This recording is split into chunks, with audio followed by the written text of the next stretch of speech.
হাসিনা পালানোর পর ভীষণ মনোকষ্ট নিয়ে দিন রাত্রি চক্রান্তে মেতে থাকছে।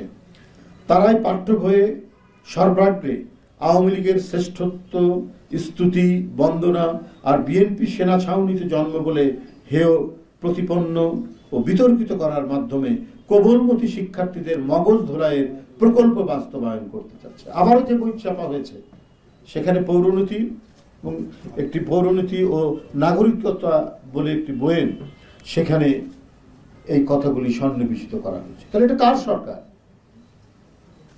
এত যে রক্ত ঝরা আন্দোলন, কোমলমতি শিশু থেকে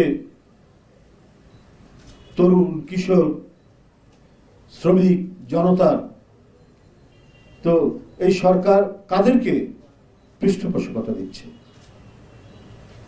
যারা বারবার গণতন্ত্রের পুনরুদ্ধার এবং পুনঃপ্রতিষ্ঠা করেছে তাদেরকেই অন্তর্বর্তী সরকারের। নুরতাজে অর্ডার করে জিতে নিন গাড়ি, বাইক, আইফোন সহ কোটি টাকার পুরস্কার। অর্ডার করতে ভিজিট করুন nurtaj.com। এবং তার শিক্ষা মন্ত্রণালয়ে কারা এখানে কাজ করছেন? যারা এই ধরনের শেখ হাসিনা যে কাজটি করেছেন 15.5 বছর 16 বছর ধরে, সেই কাজটি অব্যাহত রাখছেন এই অন্তর্বর্তী সরকারের শিক্ষা মন্ত্রণালয়।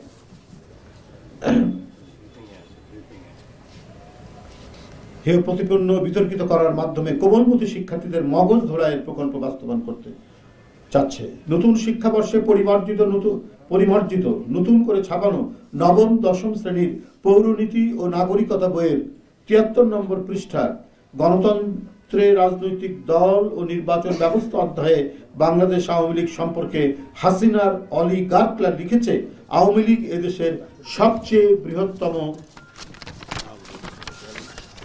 রাজনৈতিক দল, আর বিএনপিকে নিয়ে অতিকথন অপপ্রচার আর উৎসাহ রটনার বিরতিহীন যে ধারাভাষ্য চালানো হয়েছে শেখ হাসিনার 16 বছরে, তারই প্রতিফলন এখনো আমরা দেখছি পাঠ্য পুস্তকে।